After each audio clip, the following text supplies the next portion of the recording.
There is a moment that comes far later than it should.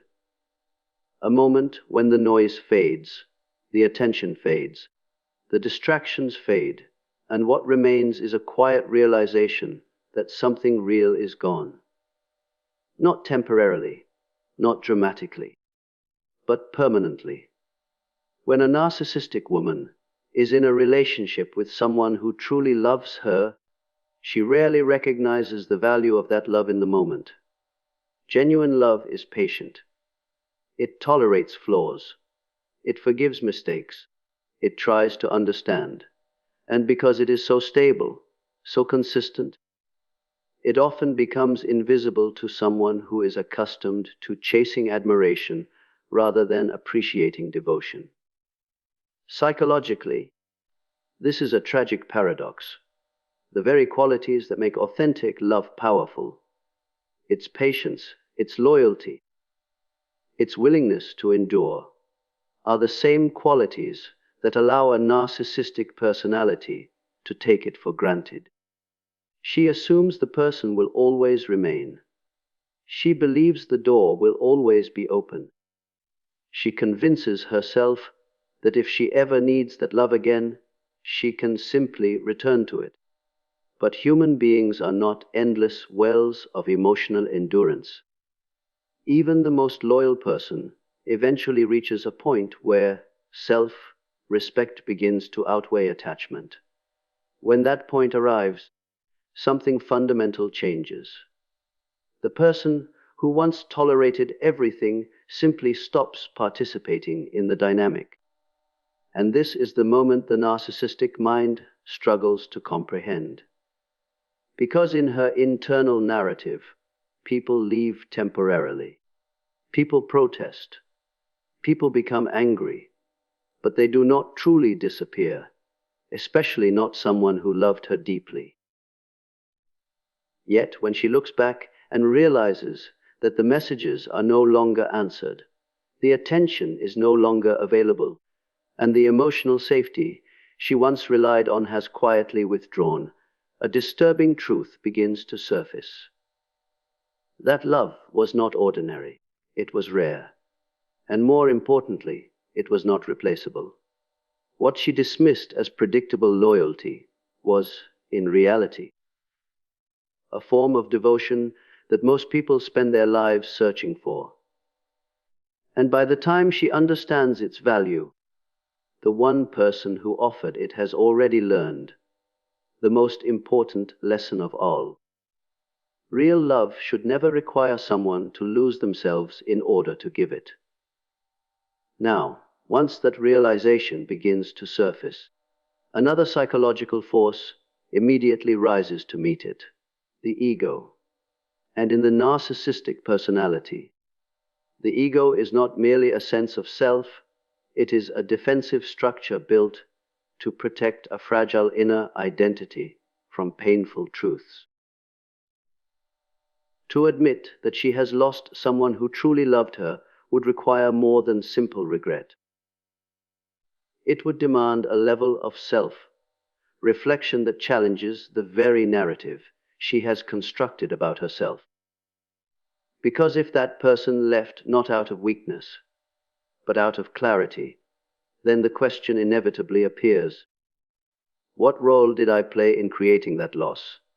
This is where the internal conflict begins.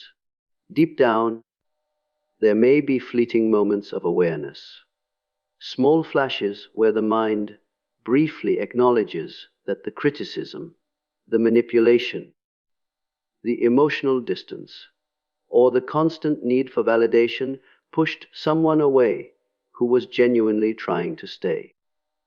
But these moments are uncomfortable. They threaten the carefully maintained image of superiority and control, and so the ego intervenes. Instead of genuine reflection, the mind begins rewriting the story. Perhaps he was too sensitive. Perhaps he could not handle her strength. Perhaps the relationship was flawed from the beginning. These explanations serve a psychological purpose.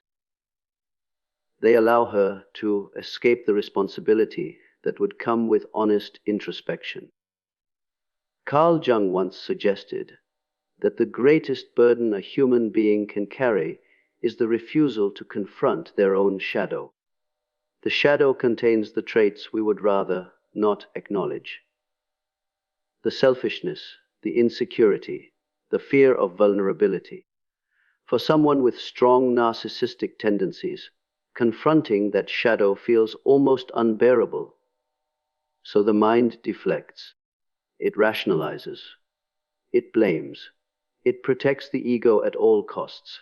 But here lies the paradox: the more fiercely the ego defends itself, the further the individual moves from genuine growth and healing. Because transformation can only begin where honesty exists. And when the ego refuses to look inward, the lesson that could have changed everything is quietly lost. The truth is simple, though often uncomfortable. The greatest barrier between a person and their growth is not the mistake they made, but the pride that prevents them from admitting it. After the loss becomes undeniable, the next instinct is rarely stillness. It is movement. A search begins for new attention, new admiration, new emotional stimulation. In psychological terms, this is often described as the search for new supply. New people who can provide validation, interest, and a sense of importance. On the surface, it can appear as if life quickly moves forward. New conversations emerge, new admirers appear, and the external world may even suggest that nothing meaningful was lost. After all, attention is still available. Compliments are still available. Opportunities for connection are everywhere. But something subtle begins to reveal itself over time. Not all attention carries the same weight. The person who truly loved her offered something far more complex than admiration. That person provided stability. They understood her patterns, her moods, her contradictions. They saw the difficult sides of her personality and, remarkably, chose to stay anyway. Their loyalty was not built on illusion. It was built on familiarity and endurance. New admirers, however, are responding to an image. They are responding to charm, presentation, charisma, the surface layer that initially attracts people. And while that kind of attention can feel exciting, it lacks the depth that comes from someone who has witnessed the entire emotional landscape of a person and remained present. This is why the experience slowly changes. Conversations feel lighter, but also more temporary. The validation feels pleasant, but strangely hollow. The emotional foundation that once existed, the quiet certainty that someone genuinely cared, is no longer there. What once felt easily replaceable begins to reveal its uniqueness. And this realization introduces a difficult psychological truth. Genuine love cannot simply be substituted with admiration. One offers comfort and emotional grounding. The other offers momentary reinforcement of the ego. When someone has grown accustomed to constant validation, they often mistake quantity for quality. But over time, the difference becomes impossible to ignore, because admiration may fill the room with noise, but it cannot replace the quiet presence of someone who truly understood you. And eventually, the mind begins to recognize something it once refused to believe. Not every loss can be compensated by simply finding someone new. Another dimension of this loss begins to surface when something far less visible disappears: control. In many narcissistic dynamics, the relationship is not only about affection or companionship, it is also about influence. There is a subtle, often unconscious expectation that the other person will remain emotionally responsive, predictable, and available. The person who truly loved her once played a role in maintaining that sense of control. They explained themselves. They defended their intentions. They tried to fix misunderstandings. Even their frustration and pain were signs that they were still emotionally invested. Every reaction confirmed that the connection, however strained, still revolved around her. But when someone reaches the point of genuine detachment, something very unusual happens. They stop reacting. They stop explaining. They stop trying to convince. From the outside, it may look like indifference. Yet psychologically, it represents something much deeper, the withdrawal of emotional participation. The dynamic that once revolved around conflict, reassurance, or pursuit suddenly becomes silent. For a narcissistic personality, this silence can feel profoundly unsettling, because control relies on engagement. Whether through admiration, argument, or emotional drama, there must be a response. There must be movement. Without that response, the familiar mechanisms that once shaped the relationship no longer function. The person who once tried so hard to maintain the connection now directs that same energy toward their own growth, their own peace, their own life. And in doing so, they step outside the psychological orbit that previously defined the relationship. What remains is a strange realization. The power dynamic has dissolved. There is no longer someone to persuade, manipulate, provoke, or pull back into the cycle. The emotional leverage that once existed disappears the moment the other person stops participating in the game. And this is where the deepest shift occurs. Because the greatest form of power in any relationship is not dominance. It is independence.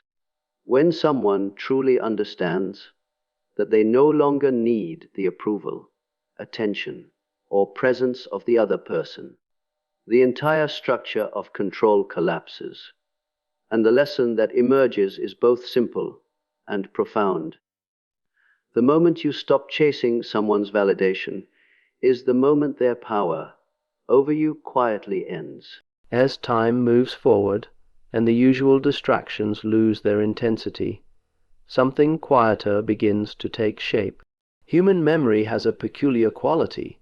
It tends to revisit the moments we once dismissed.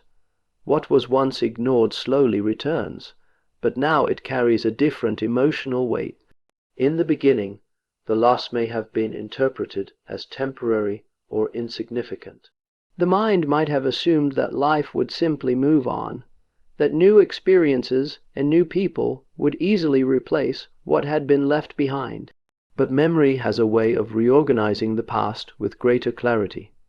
Small moments begin to resurface. A gesture of patience during an argument, a moment when someone chose understanding instead of retaliation, the quiet loyalty of a person who remained present even when the relationship was difficult. At the time, these moments may have seemed ordinary, perhaps even expected. But distance changes perception. When those gestures are no longer part of daily life, they start to reveal something deeper about the person who offered them.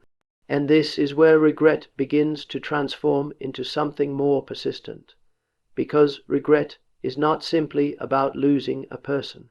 It is about recognizing the value of what that person represented. The patience that was once overlooked now appears rare. The emotional stability that was once taken for granted begins to look almost extraordinary. Psychologically, this process can create a kind of quiet obsession. The mind revisits the past again and again, trying to understand how something meaningful slipped away. Yet the deeper reason often remains difficult to confront, because it points back to choices that were made, reactions that were repeated, and patterns that were never questioned. Carl Jung often spoke about the unconscious bringing forward truths that the conscious mind would rather avoid.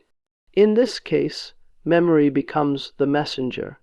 It repeatedly presents the same realization in different forms.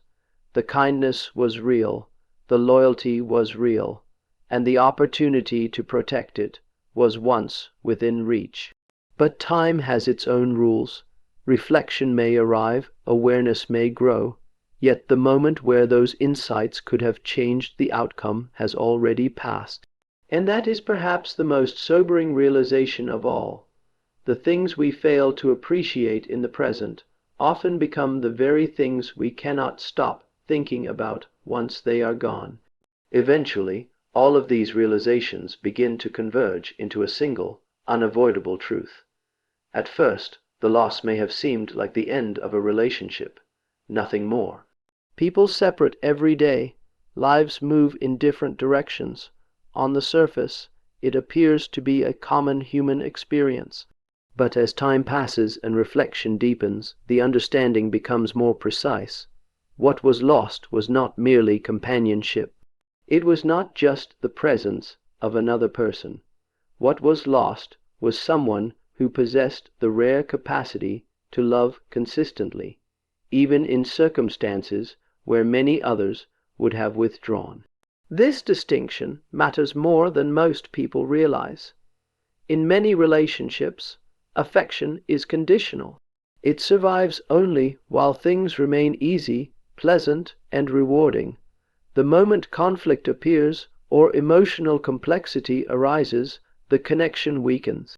Yet occasionally, someone enters our lives who approaches love differently. They are willing to stay present during the uncomfortable moments. They attempt to understand rather than simply react. They see the imperfections, the contradictions, the emotional distance, and still make the conscious choice to remain. Such people are uncommon. When a narcissistic dynamic pushes that person away, the loss is not simply emotional.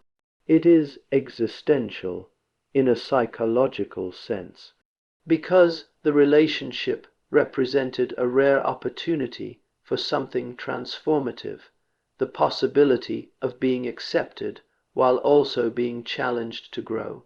But that opportunity depends on mutual awareness. It depends on the ability to recognize the value of what is being offered before it disappears.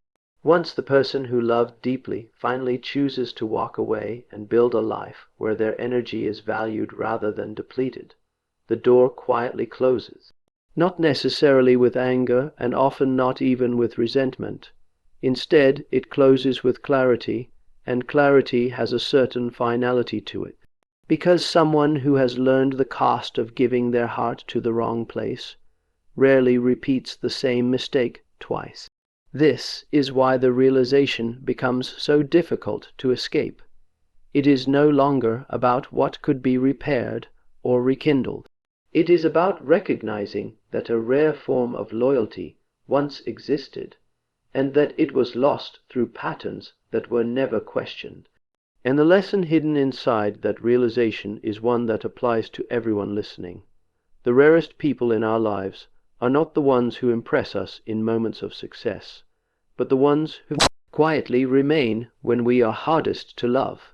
And once they are gone, no amount of regret can reopen the door that neglect has closed.